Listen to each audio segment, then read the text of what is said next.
أعوذ بالله من الشيطان الرجيم. بسم الله الرحمن الرحيم.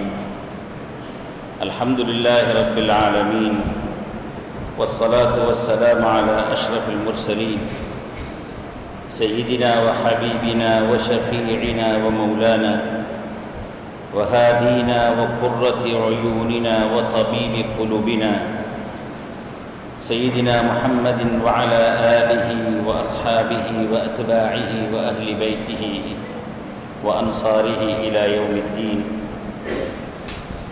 اللهم رب اشرح لي صدري ويسر لي أمري واحلل عقدة من لساني يفقه قولي. رب زدني علما. سبحان الله والحمد لله ولا إله إلا الله والله أكبر ولا حول ولا قوة إلا بالله العلي العظيم.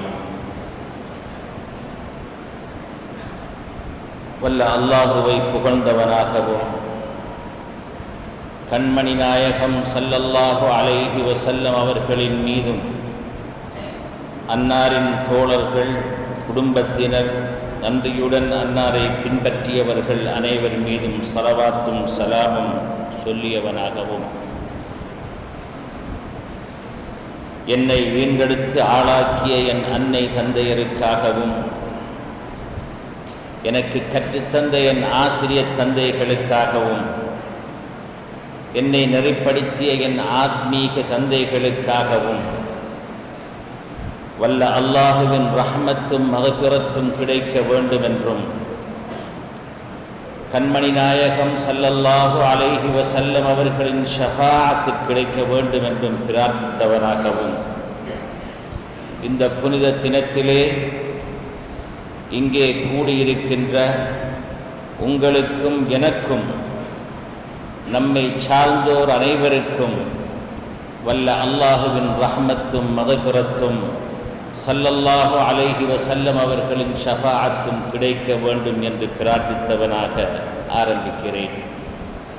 பெரியார்களே, சகோதரர்களே, அஸ்ஸலாமு அலைக்கும் வரஹ்மத்துல்லாஹி வபரகாத்துஹு.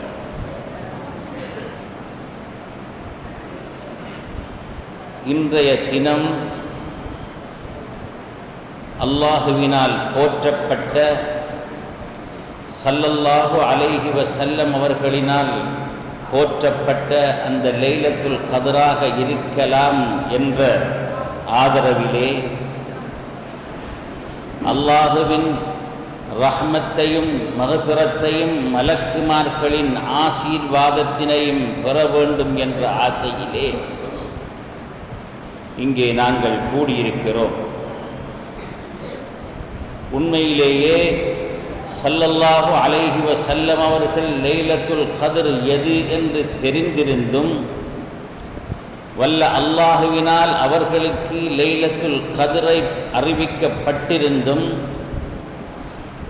அந்த லைலத்தில் அந்த இரவிலே உள்ள பரக்கத்தினை முஸ்லிம்கள் பெற வேண்டும் என்ற ஆசையினால் அவர்களுக்கு இந்த இரவினை பற்றி அறிவிப்பதற்காக ஸல்லல்லாஹு அலைஹி வஸல்லம் அவர்கள் தங்களது வீட்டிலே இருந்து வெளியே வந்து கொண்டிருந்த பொழுது சொல்கின்றார்கள், இருவர் சண்டை போட்டு கொண்டிருந்தார்கள். அந்த சண்டை நடந்த உடனேயே அல்லாஹ் சுப்ஹானஹு வ தஆலா அந்த இரவு நோன்பின் எந்த நாள் என்பதை எனக்கு மறக்கச் செய்து விட்டான். அதனை நீங்கள் ரமதான் மாதத்தின் பின்பத்தில் உள்ள ஒற்றைகளில் தேடிக்கொள்ளுங்கள் என்று ஸல்லல்லாஹு அலைஹி வஸல்லம் அவர்கள் சொன்னார்கள். சஹாபாக்களுக்கு இந்த இரவை எப்படியாவது எந்த இரவு என்று தெரிந்து கொள்ள வேண்டும் என்ற ஆசை இருந்தது. ஏனென்றால் இந்த இரவை பற்றி, அதிலே நடக்கின்ற விசேஷ அம்சங்கள் பற்றி, அதிலே எவ்வாறு மலக்குகள் இந்த உலகத்திற்கு வந்து ஜிப்ரீல் அலைஹிஸ்ஸலாம் அவர்களுடைய தலைமையிலே யார் யாரெல்லாம் இந்த இரவை எதிர்பார்த்து வணங்கி கொண்டிருக்கிறார்களோ, தொழுது கொண்டிருக்கிறார்களோ, அல்லது திக்ர் செய்து கொண்டிருக்கின்றார்களோ, அல்லது எதிர்பார்த்தவர்களாக இருந்து கொண்டோ அல்லது நின்று கொண்டோ இருக்கின்றார்களோ, அவர்கள் அனைவருக்கும் சலாம் சொல்லி முசாபஹா செய்து அவர்களுடன் சேர்ந்து அவர்கள் கேட்கின்ற துஆக்களுக்கு ஆமீன் சொல்கின்றார்கள் என்று ஸல்லல்லாஹு அலைஹி வஸல்லம் அவர்கள் இந்த இரவை பற்றி கூறியிருக்கின்றதை அறிந்த சஹாபாக்கள் இந்த இரவை எவ்வாறாவது அறிய வேண்டும் என்று விரும்பினார்கள். ஆனால் சில நேரங்களிலே சஹாபாக்கள் ஸல்லல்லாஹு அலைஹி வஸல்லம் அவர்களிடம் எல்லாவற்றையும் நேரடியாக கேட்டு துன்புறுத்துவதில்லை. ஸல்லல்லாஹு அலைஹி வஸல்லமோடு மிகவும் கௌரவமாக பழகியவர்கள் சஹாபாக்கள். அவர்கள் எல்லாவற்றினையும் எந்த நேரத்திலும் கேட்கின்ற வழக்கமுள்ளவர்களாக இருக்கவில்லை. நேரமறிந்து ஸல்லல்லாஹு அலைஹி வஸல்லம் அவர்களின் நிலையை அறிந்துதான் கேட்பார்கள். அவர்களுக்குள்ளே இந்த இரவு எந்த இரவாக இருக்கலாம் என்று பேசிக்கொள்வார்கள் சஹாபாக்கள். பல சந்தர்ப்பங்களிலே ஸல்லல்லாஹு அலைஹி வஸல்லம் அவர்கள் இது 23ஆம் நாளில் வரும் என்று சொல்லி இருக்கின்றார்கள், 21இல் வரும் என்று சொல்லி இருக்கின்றார்கள், 17இல் வர முடியும் என்று சொல்லி இருக்கின்றார்கள். இதனால் இதில் எது ஒரு வருடத்தில் ஒரு முறை தானே இந்த லைலத்துல் கத்ர் வரப்போகின்றது, அது எதுவாக இருக்கும் என்று சஹாபாக்கள் தங்களுக்குள்ளே ஆலோசித்துக் கொண்டிருக்கின்ற ஒரு சந்தர்ப்பத்திலே அவர்கள் சொன்னார்கள், நினைத்தார்கள், அபூ தர் என்று ஒரு சஹாபி இருக்கிறார். ஸல்லல்லாஹு அலைஹி வஸல்லம் அவர்களோடு மிகவும் நெருக்கமாக நண்பர்கள் போன்று பழகின்ற ஒருவர் அவர். ஸல்லல்லாஹு அலைஹி வஸல்லம் அவர்களிடம் மற்றவர்கள் கேட்காத ஆழ்ந்த கேள்விகளை கேட்கின்றவர் அவர். ஸல்லல்லாஹு அலைஹி வஸல்லம் அவர்களின் தனிப்பட்ட அன்பிற்கும் மரியாதைக்கும் உரியவராக இருந்தவர் அந்த சஹாபி அபூ தர் ரலியல்லாஹு தஆலா அன்ஹு அவர்கள். எப்போதும் மற்றவர்களுக்கு உதவி செய்வதற்காகவே வாழ்ந்தவர் அந்த தோழர் அபூ தர் ரலியல்லாஹு தஆலா அன்ஹு அவர்கள். சஹாபாக்கள் நினைத்தார்கள், பெரும்பாலும் அபூ தர் அவர்களுக்கு தெரிந்திருக்கலாம், அவர் கட்டாயம் ஸல்லல்லாஹு அலைஹி வஸல்லம் அவர்களிடம் இந்த இரவை பற்றி கேட்டே இருப்பார்கள் என்று நினைத்து சஹாபாக்கள் அபூ தர்ரை அணுகி, அபூ தர்ரே, இந்த லைலத்துல் கத்ர் எப்போது வரும் என்று நீங்கள் ஸல்லல்லாஹு அலைஹி வஸல்லம் அவர்களிடம் கேட்கிறீர்களா என்று கேட்ட பொழுது அவர்கள் சொன்னார்கள், நான் சகலரிடமும் கேட்டதன் பின் விடை கிடைக்காத காரணத்தினால் இறுதியாக ஸல்லல்லாஹு அலைஹி வஸல்லம் அவர்களிடம் சென்று பின்வருமாறு கேட்டேன். நாயகமே, இந்த லைலத்துல் கத்ர் என்பது ரமதான் மாதத்தில் மட்டும்தான் வருமா அல்லது மற்ற மாதங்களிலும் வருமா என்று கேட்டேன். அது ரமதானில் மட்டும்தான் உண்டு என்று சொன்னார்கள் ஸல்லல்லாஹு அலைஹி வஸல்லம் அவர்கள். அப்போது நான் மீண்டும் கேட்டேன், நாயகமே, இந்த லைலத்துல் கத்ர் என்பது ரசூல்மார்கள், நபிமார்கள், ரசூலாகிய நீங்கள் இந்த உலக வாழ்வினை துறப்பதற்கு முன் மட்டும்தான் வருமா அல்லது எப்போதும் தொடர்ந்திருக்குமா என்று கேட்டேன். அதற்கு ஸல்லல்லாஹு அலைஹி வஸல்லம் அவர்கள் லைலத்துல் கத்ர் யௌமுல் கியாமா வரைக்கும் இருக்கும் என்று சொன்னார்கள்.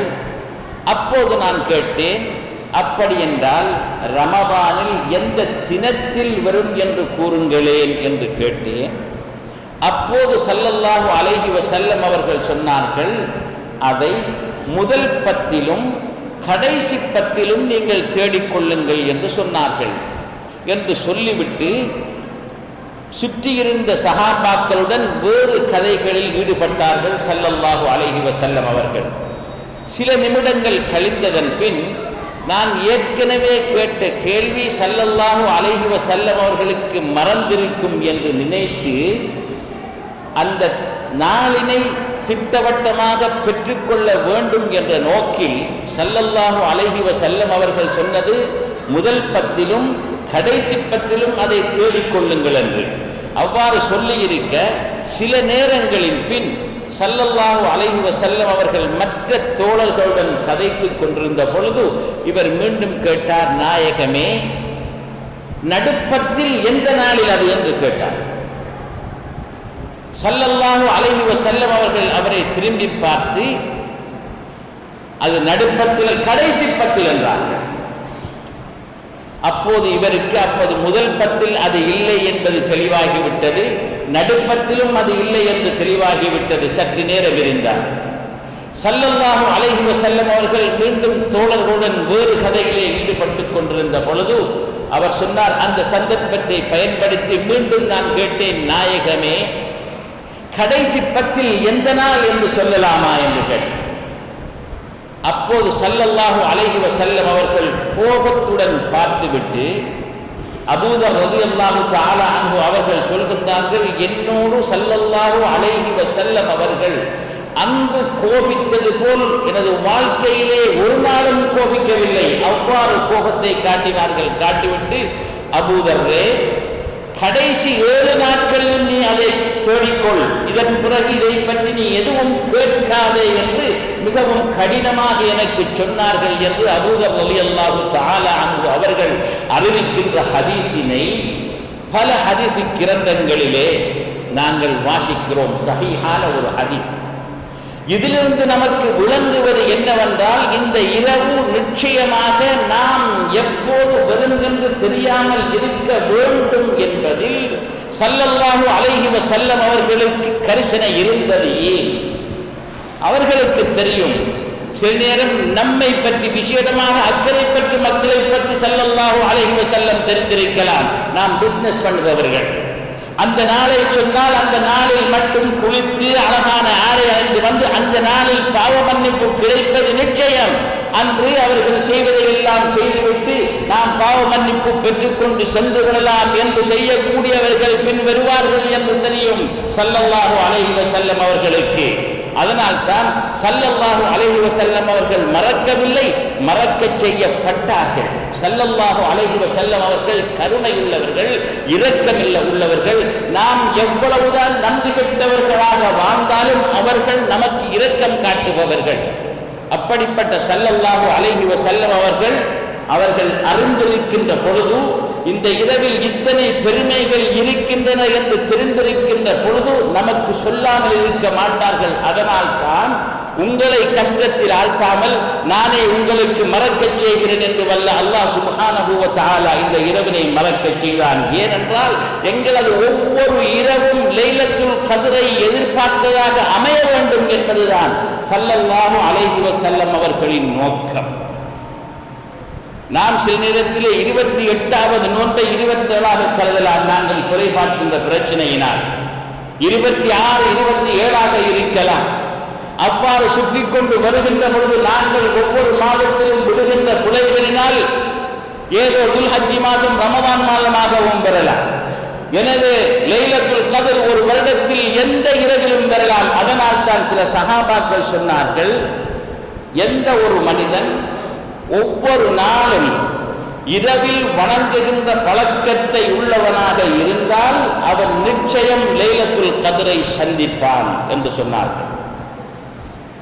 நாம் செய்ய வேண்டிய கடமை எப்போதும் லைலத்துல் கத்ரை எதிர்பார்த்தவர்களாக, மலக்குமார்களின் வருகையை எதிர்பார்த்தவர்களாக, ஒவ்வொரு நாளும் இறைவனோடு தொடர்புள்ளவர்களாக இருக்க வேண்டியதுதான் லைலத்துல் கத்ரை தேடுகின்ற ஒருவரின் கடமை என்பதை உணர்ந்து செயல்பட வேண்டும். பெரியார்களே, சகோதரர்களே, லைலத்துல் கத்ரிலே நாங்கள் இன்று இருக்கலாம் என்று ஆதரவு வைக்கிறோம். அவ்வாறு இருக்க வேண்டும் என்று நாம் பிரார்த்திக்கிறோம். இந்த இரவிலே நாங்கள் அல்லாஹ்வின் அந்த பிளஸிங்ஸ்களை பெற வேண்டும் என்று விரும்புகிறோம். ஆனால் நமது நடைமுறைகளில் சில விடயங்கள் புரிய முடியாதவையாக இருக்கின்றன. ஹதீஸிலே ஸல்லல்லாஹு அலைஹி வஸல்லம் அவர்கள் சொல்கின்றார்கள், இந்த தினத்திலே ஜிப்ரீலின் தலைமையிலே மலக்குகள் வருகின்றார்கள். வணங்குபவர்களை, தியானம் செய்பவர்களை, திக்ரு செய்து கொண்டிருப்பவர்களை அல்லது திக்ரு செய்யாமல் கூட இந்த நாளின் சிறப்பை பற்றி சிந்தித்து நின்று கொண்டோ இருந்து கொண்டோ இருப்பவர்களை, வீண்பிரயம் விளையாட்டுகளிலே இல்லாமல் இந்த நாளின் சிறப்புக்காக விழித்திருப்பவர்களை மலக்குமார்கள் சந்திக்கின்றார்கள், முசாபஹா செய்கின்றார்கள், சலாம் சொல்கின்றார்கள். அவர்கள் கேட்கின்ற துஆக்களுக்கு ஆமீன் சொல்கின்றார்கள் என்றிருந்தால், இது ஸல்லல்லாஹு அலைஹி வஸல்லம் அவர்கள் லைலத்துல் கத்ரை பற்றி சொன்ன விடயங்கள் என்று நாம் நம்புகின்றோம் என்றால், நம்மிடம் உள்ள பிரச்சனை, நமக்கு நாம் மலக்குகளை காண்பதும் இல்லை, மலக்குமார் நமக்கு வந்து சலாம் சொன்னது நடந்ததும் இல்லை, மலக்குமார் நம்மோடு முசாபஹா செய்ததை நாம் அறிந்ததில்லை. அப்படி இருந்தும் ஸல்லல்லாஹு அலைஹி வஸல்லம் அவர்கள் சொல்கிறார்கள் என்றால், அதன் கருத்து நாம் அந்த நிலைக்கு உயரவில்லை.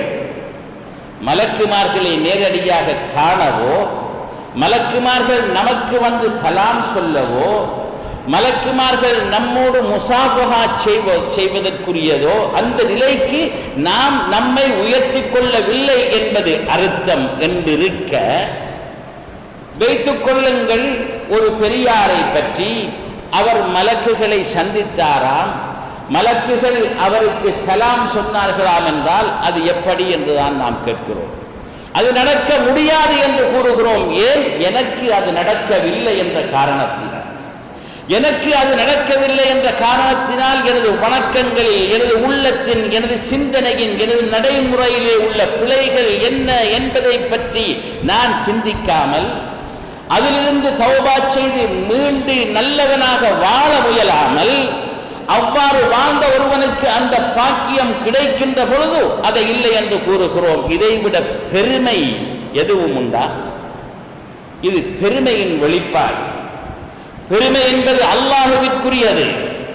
ஒரு முஸ்லிமிடம் பெருமை இருக்கக்கூடாது. ஸல்லல்லாஹு அலைஹி வஸல்லம் அவர்கள் சொன்னார்கள், யௌமுல் கியாமாவிலே நீங்கள் என்னை சந்திக்கின்ற பொழுது நீங்கள் எதை செய்திருந்தாலும் எனக்கு பரவாயில்லை, ஆனால் 3 விடயங்களுடன் எனது முகத்தின் முன் வந்து விடாதீர்கள் என்றார்கள் ஸல்லல்லாஹு அலைஹி வஸல்லம் அவர்கள்.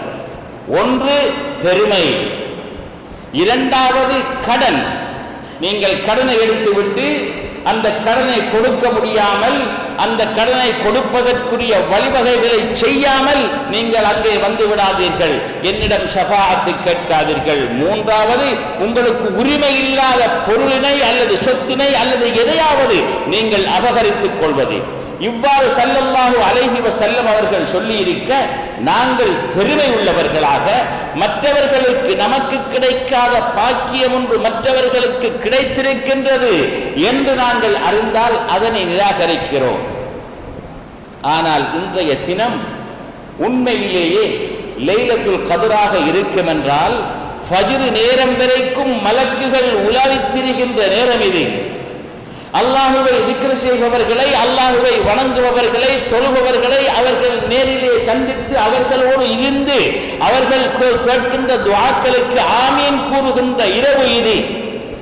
இந்த இரவிலே நமது நிலையை எடுத்து பார்த்தால் உண்மையிலேயே மலக்குகள் நம் பக்கத்தில் வந்திருந்து ஆமீன் சொல்லக்கூடிய நிலையில் நாங்கள் இருக்கின்றோமா என்பதை பற்றி சிந்திக்க வேண்டும். சகோதரர்களே, ஸல்லல்லாஹு அலைஹி வஸல்லம் அவர்கள் என்ன சொன்னார்கள்? இந்த லைலத்துல் கத்ரை பற்றி வந்திருக்கின்ற ஹதீஸுகளை நாங்கள் படிக்கின்ற பொழுது, அல்லாஹ்வின் கருணையும் கொடையும் இன்று வெளிப்படுவது போன்று வேறு ஒரு நாளில் வெளிப்படுவதென்றால் அது அரஃபா தினமாக மட்டும்தான் இருக்கலாம். அவ்வாறு இருக்கின்ற நேரத்திலே, இந்த புனித தினத்திலே அவனது கருணையும் கொடையும் எல்லை இல்லாமல் வாரி வழங்கப்படுகின்ற இந்த தினத்திலே ஸல்லல்லாஹு அலைஹி வஸல்லம் அவர்கள் சொல்கின்றார்கள், 4 வகையினர் அவர்களுக்கு இந்த இரவில் கூட அல்லாஹ்விடம் மன்னிப்பு இல்லை.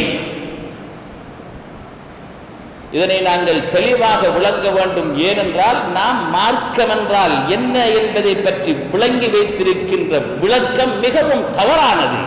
நாங்கள் மார்க்கத்தை வெறும் சடங்காக விளங்கி இருக்கிறோமே அன்றி மார்க்கத்தை மார்க்கமாக வாழும் வழியாக நாங்கள் விளங்கவில்லை. ஸல்லல்லாஹு அலைஹி வஸல்லம் அவர்கள் சொல்கின்றார்கள், மலக்குகள் வருகின்றார்கள், பிரார்த்திக்கின்றார்கள்.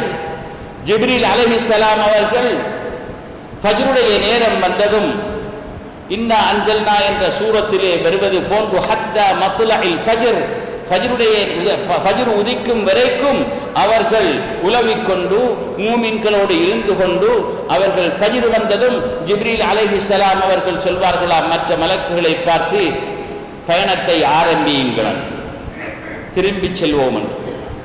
அப்போது என்ன அல்லாஹுவை வணங்கிய இந்த மனிதர்களுக்கு என்ன செய்யப்பட்டது என்று மற்ற மலக்குகள் ஜிப்ரீலிடம் கேட்கின்ற பொழுது ஜிப்ரீல் சொல்வாராம், அவர்கள் அனைவருக்கும் அல்லாஹ் பாவங்களை மன்னித்து விட்டான், அவர்களது தேட்டங்களை கொடுத்து விட்டான், 4 இனத்தவரை தவிர. அந்த 4 பேரும் யார் தெரியுமா? கவலைக்குரிய விடயம் என்னவென்றால், நம்மில் பெரும்பாலானவர்கள் இந்த நாளில் எதையாவது ஒன்றில் இருப்போமோ என்ற ஒரு பயம் ஏற்படக்கூடிய அளவிற்குத்தான் நமது வாழ்க்கை முறை அமைந்திருக்கிறது. ஸல்லல்லாஹு அலைஹி வஸல்லம் அவர்கள் சொன்னார்கள், முதலாவது விடாத குடிப்பழக்கம் உள்ளவர், இரண்டாவது தனது பெற்றோரின் மனதை நோவித்து அவர்களை புறக்கணித்து அவர்களிடமிருந்து தூரமாகி வாழ்பவர், மூன்றாவது தனது குடும்பத்தினரை, தனது இரத்த சொந்தங்களை, தனது குடல்வாய் ஜனங்களை தொடர்பற்றி அவர்களது உறவை முறித்து வாழ்பவர், நாலாவது தேவையில்லாமல் காரணமில்லாமல் சண்டை போட்டுக் கொண்டிருப்பவர். இந்த 4 பேருக்கும் இந்த இரவிலும் கூட மன்னிப்பு இல்லை என்று ஸல்லல்லாஹு அலைஹி வஸல்லம் அவர்கள் கூறியிருக்கின்றார்கள் என்றால், நாம் ஒவ்வொருவரும் நம்மை தட்டி கேட்டுக்கொள்ள முடியும், லைலத்துல் கத்ரை சந்திக்க கூடியவர்கள் நாங்களா? மலக்குகள் நம்முன் வந்து அவர்களது கரங்களை நீட்டி நம்முடன் முசாபஹா செய்வதற்கு தகுதியானவர்கள் நாங்களா என்று நாங்கள் கேட்க வேண்டும். உண்மையிலேயே சொல்ல போனால் இன்றைய இந்த தினம் நாம் கதைத்துக் கொண்டிருப்பதற்குரிய தினம் அல்ல. நாம் தனித்திருந்து அல்லாஹ்விடம் நாம் மீள்வதற்கு தௌபா செய்ய வேண்டிய ஒரு நாள் இது. அந்த நாளிலே நமது தலைவிதி பேசுவதும் மேலும் பேசுவதும் மேலும் பேசுவதும் அதை கேட்டுக்கொண்டிருப்பதுமாகத்தான் இருக்கிறோம். இதே ஒரு வணக்கம் என்று சொல்வார்கள். ஆனால் எவ்வளவு காலத்திற்கு நாங்கள் பேசிக்கொண்டே இருப்பது? நடைமுறையில் ஏன் நாம் எதையும் செய்ய ஆரம்பிக்கின்றோம்? இல்லை. இன்று வழிந்து கொட்டுகின்ற இந்த பள்ளி இந்த நோன்பு முடிந்ததும் இவ்வாறுதான் இருக்கப் போகின்றதா? இந்த நேரத்திலே 1 மணிக்கு ரமதான் முடிந்ததன் பின் நாம் ஒரு பயானுக்காக மக்களை அழைக்கும் பொழுது இவ்வாறு இந்த பள்ளி வாயில் ஏண்டி வழிய போகின்றதா? இல்லை. நாம் பேசிக்கொண்டே இருக்கிறோம். எனக்கு முன் பேசிய எனது நண்பர் ஹனீஃபா மௌலவி அவர்கள் உங்களுக்கு ஒரு ஹதீஸை சொன்னார்கள். ஸல்லல்லாஹு அலைஹி வஸல்லம் அவர்களிடம் ஆயிஷா நாயகி கேட்டார்கள், நாயகமே யா ரசூலல்லாஹ், லைலத்துல் கத்ரை நான் எட்டிவிட்டேன் என்று வைத்துக் கொள்ளுங்கள், அது எனக்கு கிடைத்து விட்டது என்று வைத்துக் கொள்ளுங்கள், நான் அதிலே என்ன செய்ய வேண்டும் என்று கேட்டார்கள். ஸல்லல்லாஹு அலைஹி வஸல்லம் அவர்கள் என்ன சொன்னார்கள்? நீங்கள் சொல்லுங்கள், ஆண்டவனே நீ பிழைகளை மன்னிப்பவன், எனது பிழைகளை மன்னித்தருள்வாயாக என்று கேளுங்கள் என்று ஸல்லல்லாஹு அலைஹி வஸல்லம் அவர்கள் சொன்னார்கள். என்றால் அதன் கருத்து, நாம் எப்போதும் பிழை செய்யக்கூடியவர்கள் இந்த இரவிலே நமக்கு இருக்கின்ற ஏற்றுக்கொள்ளப்படக்கூடிய துஆவினை நமது பிழைகளிலிருந்து நம்மை மீட்டெடுப்பதற்காக பயன்படுத்த வேண்டும் என்று ஸல்லல்லாஹு அலைஹி வஸல்லம் அவர்கள் சொல்கின்றார்கள். அப்படி என்றால் தௌபா செய்ய வேண்டும் என்று சொல்கின்றார்கள். தௌபாவிலே நமது முழு இரவையும் கழிக்க வேண்டும் என்று சொல்கின்றார்கள். அவ்வாறு நாங்கள் செய்கின்றோமா? தௌபாவின் ஷரத்துக்கள் ஒன்று, இன்னும் ஒரு சகோதரனுக்கு நாம் ஒரு அநியாயம் செய்திருந்தால் அந்த அநியாயத்திற்காக நாங்கள் பகிரங்கமாக செய்து அவனிடமிருந்து அதற்கு மன்னிப்பு கேட்டுக்கொள்ள வேண்டும். அதன் பிறகுதான் அல்லாஹுவை நோக்கி நமது கைகளை உயர்த்த வேண்டும் என்று ஸல்லல்லாஹு அலைஹி வஸல்லம் அவர்கள் கூறியிருக்க நாம் சிந்தித்து பார்ப்போம். இந்த பிழை பொறுப்பதற்குரிய பாவ மன்னிப்புக்குரிய இரவிலே நாம் எத்தனை பேருடன் சண்டை பிடித்துக் கொண்டிருக்கிறோம்? நாம் எத்தனை பேருடன் உறவை முறித்திருக்கிறோம்? எத்தனை பேருடன் நாங்கள் சண்டை பிடித்து பேசாமல் இருந்து கொண்டிருக்கிறோம்? எத்தனை பெற்றோர்கள் அவர்களது குழந்தைகளால் வெறுக்கப்பட்டு ஒதுக்கப்பட்டு வாழ்ந்து கொண்டிருக்கிறார்கள். வேறு சமுதாயங்களிலே முதியோர் இல்லம் என்று அங்கே தந்தைகளும் தாய்களும் குவிந்து கிடப்பதை நாங்கள் காண்கிறோம். இஸ்லாமிய உலகிலே அவ்வாறு ஒரு பொழுதும் இருக்க முடியாது. ஏனென்றால் குர்ஆனிலே அல்லாஹ் சொல்கிறான், பெற்றோர்கள் அவர்கள் வயது வந்ததும் கூட அவர்களுடைய வயதை அவர்கள் அடையும் பொழுது, முதிய வயதை அடையும் பொழுது அவர்கள் உன்னிடமே இருக்க வேண்டும் என்று கூறுகிறான் அல்லாஹ். அப்படியாக பாதுகாக்கப்பட வேண்டிய பெற்றோர்களை எத்தனை குழந்தைகள் இன்று உறவு முறித்து கோபித்து சண்டை பிடித்துக் கொண்டு வாழ்ந்து கொண்டிருக்கிறார்கள். ஆனால் ரமதான் மாதத்தின் 27வது நாள் வந்துவிட்டால் அவன் பள்ளிக்கு வருகிறோம், துஆ கேட்கிறோம். ஆண்டவனே எங்கள் பாவங்களை மன்னித்து விடு என்று கூறுகிறோம். இறைவன் மன்னிப்பானா?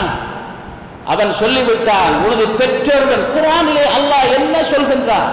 உனது பெற்றோர் உன்னை பார்த்து நீ அல்லாஹ்விற்கு இணை வை என்று கூறினால் கூட நீ இணை வைக்காதே, ஆனால் இந்த உலகத்திலே அவர்களோடு அன்புடனும் நன்றியுடனும் தயவுடனும் பணிவுடனும் நடந்து கொள் என்று குர்ஆனிலே அல்லாஹ் கூறுகின்ற பொழுது, ஷிர்க் செய்யும்படி பெற்றோர்கள் கூறினால் கூட அவ்வாறு நீ செய்ய வேண்டாம், ஆனால் அவர்கள் உனது பெற்றோர்கள் என்பதை மறந்து விடாதே. அந்த அளவுக்கு குர்ஆனிலே அல்லாஹ் கூறியிருக்கின்ற நேரத்திலே ஒரு இளைஞன் ஸல்லல்லாஹு அலைஹி வஸல்லம் அவர்களிடம் வந்த ரசூலுல்லாஹ்வே, நான் ஜிஹாத் செய்ய போகிறேன், நான் எனது தாயையும் தந்தையையும் அழுதவர்களாக விட்டு வந்திருக்கிறேன், நான் ஜிஹாதுக்கு போக அனுமதி தாருங்கள் என்று கூறிய பொழுது ஸல்லல்லாஹு அலைஹி வஸல்லம் அவர்கள் அந்த வாலிபனுக்கு என்ன கூறினார்கள் தெரியுமா? நீ உனது பெற்றோரை எவ்வாறு அழுதவர்களாக விட்டு வைத்தாயோ இப்போது நீ சென்று நீ அவர்களை சிரிக்கவை, அதுதான் உனது ஜிஹாது என்று கூறினார்கள். இன்னும் ஒரு முறை ஒரு இளைஞன் வாலிபன் ஸல்லல்லாஹு அலைஹி வஸல்லம் அவர்களிடம் வந்து நான் ஜிஹாத் செய்வதற்கு எனக்கு அனுமதி தாருங்கள் என்று கேட்ட பொழுது ஸல்லல்லாஹு அலைஹி வஸல்லம் அவர்கள் கேட்டார்கள், உனக்கு பெற்றோர்கள் இருக்கிறார்களா? ஆம் என்றார்கள். உயிருடன் தான் இருக்கின்றார்கள் என்றார். அப்போது ஸல்லல்லாஹு அலைஹி வஸல்லம் கேட்டார்கள், அவர்களுக்கு உதவிக்கு யாராவது இருக்கின்றார்களா என்று. இல்லை, நான் தான் இருந்தேன், நான் இப்போது ஜிஹாதுக்கு செல்ல போகிறேன் என்று சொன்ன பொழுது ஸல்லல்லாஹு அலைஹி வஸல்லம் அவர்கள் என்ன சொன்னார்கள் தெரியுமா? நீ உனது வீட்டுக்கு போ, உனது பெற்றோர்களை கவனி, அதுதான் நீ செய்கின்ற மிகப்பெரிய ஜிஹாத் என்று அனுப்பினார்கள் அல்லவா? அப்படிப்பட்ட பெற்றோர்களை இன்று குழந்தைகள் எவ்வாறு நமது சமுதாயத்திலே நடாத்துகிறார்கள் என்பதை நமக்கு தெரியாதா?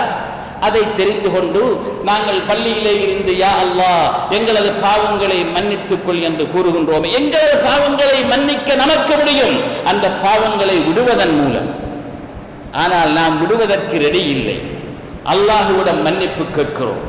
இலகுவாக நஷ்டமில்லாமல் கஷ்டமில்லாமல் நம்மால் எதுவும் செய்யாமல் எல்லாவற்றையும் அடைய வேண்டும் என்று நாம் விரும்புகிறோம்.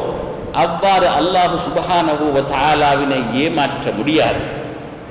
இந்த இரவு லைலத்துல் கத்ராக இருந்தால் அது மிகவும் அழகிய இரவு, முக்கியமான இரவு. இந்த இரவிலே உண்மையிலேயே எங்களது ஈமான் உண்மையானதென்றால், நாம் அல்லாஹுவை நம்புவது உண்மை என்றிருந்தால் அவன் சொல்வதை ஏன் மறுக்கிறோம்? அவன் சொல்கிறான், நீ உனது குடும்ப உறவை முறிக்காதே என்று. அந்த இறைவனில் நம்பிக்கை கொண்டு அவரிடம் இரு கரங்களையும் உயர்த்துகின்றோம் என்றால் ஏன் நாம் அந்த உறவை முறிக்க வேண்டும்? ஏதோ தெரிந்தோ தெரியாமலோ நாம் முறித்த அந்த உறவை ஏன் நாம் மீட்டி எடுக்க கூடாது? அவ்வாறு இல்லாமல் கையேந்தினால் அல்லாஹு தஆலா கபூல் செய்வான் என்று நீங்கள் நினைக்கின்றீர்களா?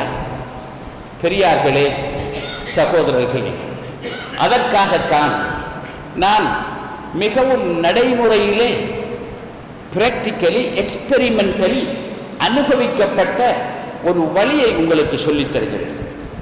அதாவது அல்லாஹ் சுப்ஹானஹு வ தஆலாவிடம் தௌபா செய்வதற்கு நாங்கள் அஸ்தக்ஃபிருல்லாஹ் அஸ்தக்ஃபிருல்லாஹ் அஸ்தக்ஃபிருல்லாஹ் என்று கோடிக்கணக்கான கரங்கள் சொன்னாலும் அது இஸ்திக்பாராக அமையப் போவதில்லை. இஸ்திக்பார் என்பது ஒருவன் அவன் செய்த பாவங்களை நினைத்து மனம் வருந்தி அல்லாஹுவை நோக்கி அழுது புலம்பி இதற்கு பின் நான் இதை செய்ய மாட்டேன் என்ற உறுதியுடன் அல்லாஹுவை நாடி என்னை மன்னித்து விடு என்பது. அதற்கு முன் அவன் மற்றவர்களுக்கு ஏதாவது அநியாயம் செய்திருந்தால் அந்த அநியாயங்களுக்கான பரிகாரத்தையும் அவன் செய்து அதன் பிறகுதான் அல்லாஹுவை நோக்கி கையை உயர்த்த வேண்டும் என்று கூறுகின்றது இஸ்லாம். சய்யிதுனா அபூபக்கர் ரலியல்லாஹு தஆலா அன்ஹு அவர்கள் ரசூலுல்லாஹி ஸல்லல்லாஹு அலைஹி வஸல்லம் அவர்களினால் இந்த சமுதாயத்திலே இருக்கின்ற சகல முஸ்லிம்களுடைய ஈமானை ஒரு தட்டிலும் அபூபக்கரின் ஈமானை இன்னும் ஒரு தட்டிலும் வைத்து நிறுத்தால் அபூபக்கரின் ஈமான் தான் கதிக்கும் என்று கூறிய அபூபக்கர் ரலியல்லாஹு தஆலா அன்ஹு அவர்கள் எவ்வாறு தௌபா செய்தார்கள் என்பதை பற்றி உங்களுக்கு கூறுகிறேன். இன்றைய உலகத்திலே பெரும்பாலும் பெரிய மனிதர்கள், நல்லவர்கள், அல்லாஹுவிற்கு நெருக்கமாக வாழ்ந்தவர்களை நாம் ஹீரோக்களாக எடுத்துக்கொள்வதில்லை. ஏனென்றால் இன்றைய நவீனம் சடவாதம். அதனால்தான் அன்று 20-25 வருடங்களுக்கு முன் நாம் சஹாபாக்களை பற்றி அதிகம் பேசுவோம், அல்லாஹுவின் நேசர்களை பற்றி பேசுவோம், அல்லாஹுவின் பால் நம்மளை இழுத்துச் செல்லக்கூடியவர்களின் முன்மாதிரியை பற்றி பேசுவோம், முஹித்தீன் அப்துல் காதிர் ஜீலானியை பற்றி பேசுவோம். ஆனால் இன்று அவ்வாறெல்லாம் பேசுவது ஃபேஷன் அல்ல. இன்று நாம் நவீன உலகத்திலே நமது சிந்தனைகள், கற்பனைகள் சகலதுமே வேறு திசைகளை நோக்கி சென்று கொண்டிருக்கின்றன. சய்யிதுனா அபூபக்கர் ரலியல்லாஹு தஆலா அன்ஹு அவர்கள் அல்லாஹ்விடம் எவ்வாறு இஸ்திக்ஃபார் செய்தார்கள் என்பது மிகவும் ஒத்தென்டிக்காக ரிப்போர்ட் பண்ணப்பட்டிருக்கின்றது. நான் அதை உங்களுக்கு சொல்லித் தருகிறேன். அதை நீங்கள் தனியே இருந்து பிராக்டிஸ் பண்ணி பாருங்கள். எவ்வளவு தூரம் அது உங்களது உள்ளத்திலே மாற்றத்தை ஏற்படுத்துகிறது, உங்களது சிந்தனையிலே மாற்றத்தை ஏற்படுத்துகிறது என்பதை அதை நடைமுறைப்படுத்தியதன் பின் நீங்கள் பரீட்சித்து பாருங்கள். ஒரு இந்திய ஞானி ஒருவன் அல்லது ஒரு யோகி ஒருவன் அல்லது ஐரோப்பாவிலே அமெரிக்காவிலே வாழுகின்ற ஒரு முஸ்லிம் பேர் இல்லாத வேறு ஒருவன் உங்களுக்கு சொன்னால், உனக்கு ரிலாக்ஸேஷன் வேண்டுமென்றால், உனக்கு மன அமைதி வேண்டுமென்றால் இந்த மாதிரி இரு, இந்த மாதிரி படு என்று சொன்னால் நாங்கள் செய்வோம். காரணம் எப்படி என்று கேட்க மாட்டோம். ஆனால் முஸ்லிம்கள் பெரியார்கள் சொல்கின்றார்கள் என்றால் நமக்கு கொஞ்சம் கஷ்டம் இந்த காலத்திலே அதனை ஏற்றுக்கொள்ளும். இருந்தாலும் இந்த லைலத்துல் கத்ரை பற்றி பேசுவதற்கு, அதனை நாங்கள் சங்கையுடன் வரவேற்பதற்காக கூடியிருக்கின்ற இந்த தினத்திலே இதை எனது ஒரு அன்பளிப்பாக உங்களுக்கு தருகிறேன். சய்யிதுனா அபூபக்கர் ரலியல்லாஹு தஆலா அன்ஹு அவர்கள் எவ்வாறு இஸ்திக்ஃபார் செய்வார் தெரியுமா? நாம் அஸ்தக்ஃபிருல்லாஹ் என்கிறோம். சில நேரம் மௌலவி அல்லது ஹசரத் அல்லது இமாம் அவர்கள் அஸ்தக்ஃபிருல்லாஹ் என்பார்கள். நாங்களும் கூடி அஸ்தக்ஃபிருல்லாஹ் என்கிறோம். வாயை அசைத்துக் கொண்டு கொள்கிறோம். சய்யிதுனா உமர் ரலியல்லாஹு தஆலா அன்ஹு அவர்கள் இந்த அதிகம் வாய் அசைப்பவர்களை நம்புவதில்லை. அவர்கள் சொன்னார்கள், ஒருவன் நல்லவன் என்று அறிவதற்கு அவன் மக்களுடன் எவ்வாறு நடந்து கொள்கின்றான் என்பதை பார், அவனது வாய் அசைப்பதை பார்த்து அவனை கணித்து விடாது என்று இருக்கிறார்கள்.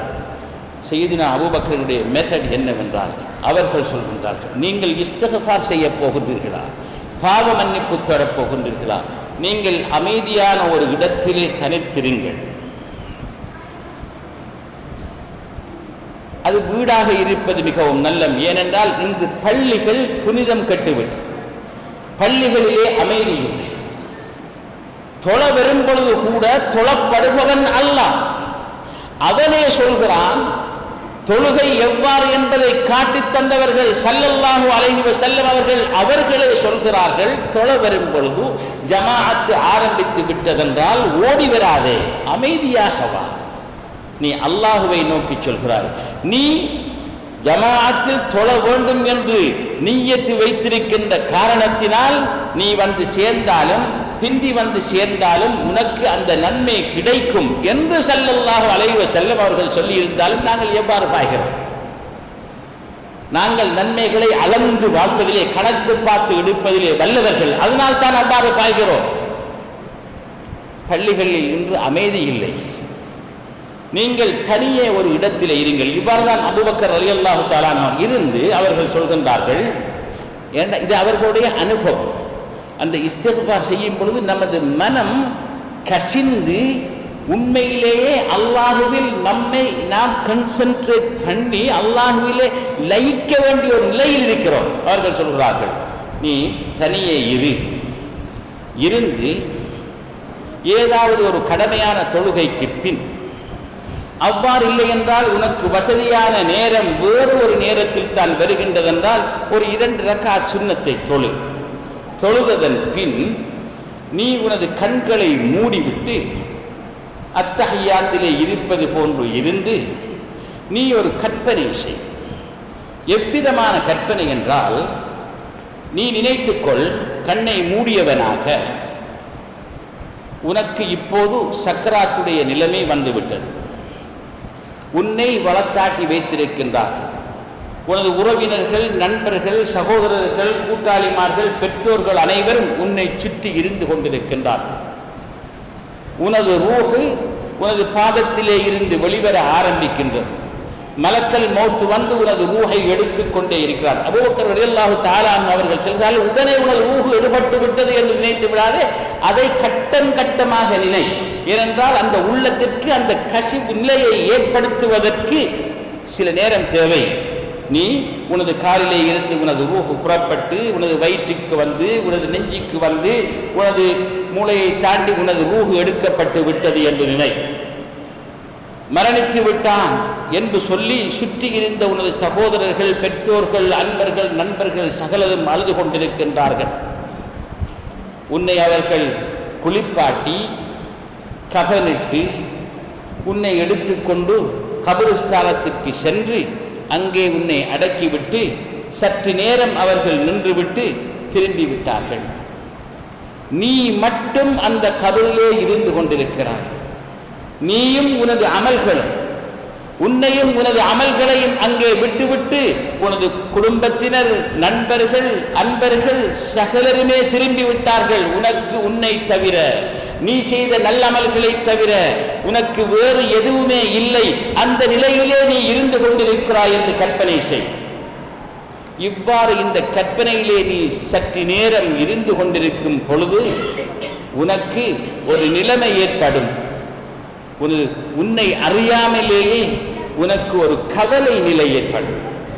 அந்த நேரத்திலே நீ செய்த பாவங்களை நினைத்துப்பார். நீ யார் யாருக்கெல்லாம் என்னென்னவெல்லாம் செய்தாய் என்பதை நினைத்துப்பார். அல்லாஹுவுக்கும் ரசூலுக்கும் அவர்களோடு நீ செய்த உடன்படிக்கைகளுக்கு எவ்வாறான மாறுகள் நீ செய்தாய் என்பதை நினைத்துப்பார்.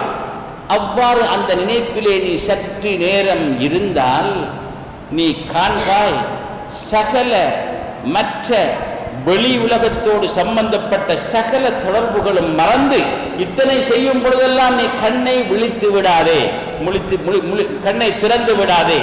அவ்வாறு இருந்தால் சகல வெளி உலகுடனான தொடர்புகளும் அற்றி நீ நேருக்கு நேராக அல்லாஹுவிடம் இருந்து கொண்டிருப்பாய். அந்த நேரத்திலே அவர்கள் சொல்கிறார்கள்,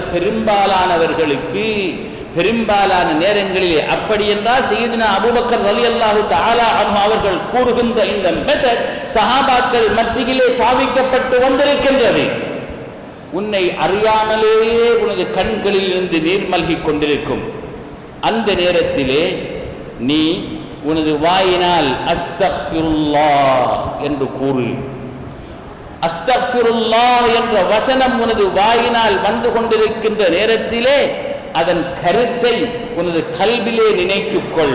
யா அல்லாஹ், எந்த சக்தியுமற்ற இந்த அடியான் உன்னிடம் பாதுகாப்பு தேடுகிறேன், பாவ மன்னிப்பு தேடுகிறேன் என்ற அந்த கருத்தை உனது கல்வில் நினைத்தவனாக உனது வாயினால் அஸ்தக்ஃபிருல்லாஹ் அஸ்தக்ஃபிருல்லாஹ் அஸ்தக்ஃபிருல்லாஹ் என்று கூறியவனாக சில நேரம் இருந்து உனது அந்த கன்சன்ட்ரேஷன் நிலை மாறுவது போல் உனக்கு தெரிந்தால் அந்த நேரத்திலே நீ உனது கண்களை திறந்து அந்த தௌபாவுடைய இளமையிலே இருந்து வெளிவந்து விடு.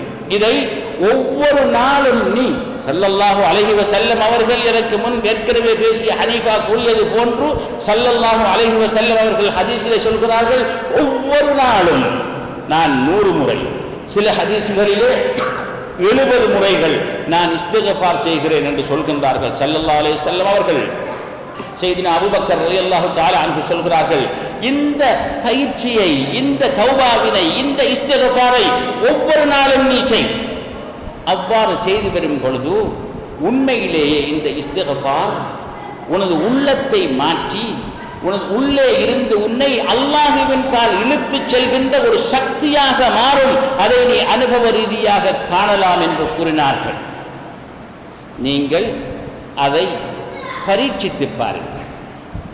கதைத்துக் கொண்டிருப்பதை விட அவ்வாறான சில நல்ல வேலைகளிலே ஈடுபட்டு பாருங்கள். இதற்கு செலவில்லை. ஒன்றில் ஒரு சில நேரங்கள் மட்டும்தான் தேவை. அரை மணித்தியால நேரம் நீங்கள் இருந்து பாருங்கள், எவ்வாறு உங்களது உள்ளங்களிலும் சிந்தனைகளிலும் மாற்றங்கள் ஏற்படுகின்றன.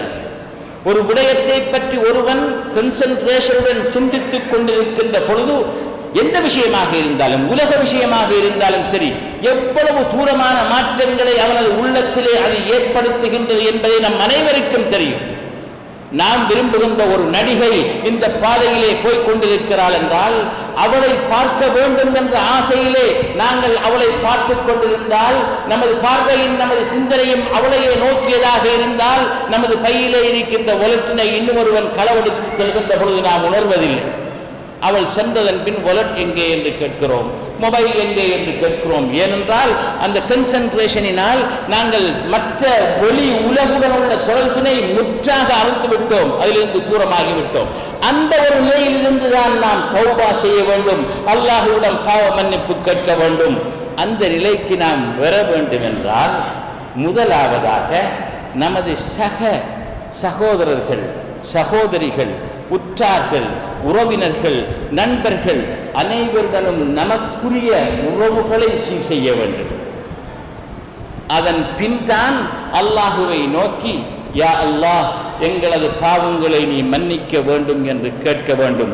அப்போது அது நாம் நல்ல வழியிலே, நேர்வழியிலே அல்லாஹுவை நோக்கி பிரயாணம் செய்வதற்கான முதல் அத்திவாரம் என்பதை நாங்கள் தெரிந்து கொண்டு அதற்கு ஏற்றவாறு நாங்கள் செயல்பட வேண்டும் என்று, அதற்குரிய பாக்கியத்தை வல்ல அல்லாஹ் நமக்கு அருள வேண்டும் என்று பிரார்த்திக்கின்றேன். யா அல்லாஹ், எங்களது பாவங்களை மன்னித்தருள்வாயாக. நாங்கள் தெரிந்தும் தெரியாமலும் செய்கின்ற பாவங்களை மன்னித்தருள்வாயாக. எங்களது பலவீனத்தை அறிந்தவன் நீ. எங்களது பலவீனத்தினால் நாங்கள் செய்கின்ற பாவங்களுக்காக எங்களை தண்டித்து விடாதே. எங்களது குடும்பங்களை, எங்களது குழந்தைகளை, எங்களது அயல் வீட்டாளர்களை, எங்களது அன்பர்களை, நண்பர்களை அனைவரையும் நல்லாக வாழ வைப்பாயாக. எங்கள் மத்தியிலே அழகான பரஸ்பர உறவை பரப்பி வைப்பாயாக. நல்லவர்களாக வாழ்வதற்கும், நல்லவர்களாக வாழ்வதற்கு உதவி புரிபவர்களாகவும் இருக்க எங்களுக்கு உதவி புரிவாயாக. நாங்கள் மனித நேயம் நிறைந்தவர்களாக, மற்றவர்களுக்கு நல்லதை விரும்பக்கூடியவர்களாக வாழ எங்களுக்கு உதவி புரிவாயாக. எங்களது வாழ்க்கையிலே பரக்கத்தை, எங்களது வீடுகளிலே பரக்கத்தை, எங்களது தொழில்களிலே பரக்கத்தை, எங்களது செயல்களிலே பரக்கத்தை, எங்களது சுகத்திலே பரக்கத்தை, எங்களது உறவுகளிலே பரக்கத்தையும், எங்களது கொடுக்கல் வாங்கல்களிலே பரக்கத்தையும், எங்களது குழந்தைகளிலே பரக்கத்தையும், எங்களது உழைப்பிலே பரக்கத்தையும் தந்தருள்வாயாக. லைலத்துல் கத்ராக இந்த இரவு இருக்கும் என்றால் அதன் பாக்கியங்களை எட்டியவர்களாக எங்களை ஆக்கி வைப்பாயாக. நாங்களும் மற்றவர்களை போன்று மலக்குகளை நேரடியாக சந்திக்கக்கூடியவர்களாக, அவர்களோடு முசாபஹா செய்யக்கூடியவர்களாக வாழ்வதற்கு, உயர்வதற்கு எங்களுக்கு உதவி புரிவாயாக. நல்ல வழியிலே எங்களது குழந்தைகளை விட்டு செல்வாயாக. நல்ல தோழர்களையும் நண்பர்களையும் அவர்களுக்கு கொடுப்பாயாக. உனது வழியிலே அவர்களை வளர்த்தெடுக்க எங்களுக்கு உதவி புரிவாயாக. ஏழைகளின் கஷ்டங்களை நிவர்த்தி செய்வாயாக. அநாதைகளின் கஷ்டங்களை நிவர்த்தி செய்வாயாக. எங்கள் ஊரிலே ஒற்றுமையை ஏற்படுத்துவாயாக. எங்கள் சமுதாயத்திலே ஒற்றுமையை ஏற்படுத்துவாயாக. மற்ற சமுதாயங்களினால் துன்புறுத்தப்படும் அளவிற்கு நாங்கள் ஆகிவிடாமல் எங்களை பாதுகாப்பாயாக. எப்போதும் உனது வழியிலே நல்லவர்களாக வாழக்கூடிய பாக்கியத்தை எங்களுக்கு தந்தருள்வாயாக.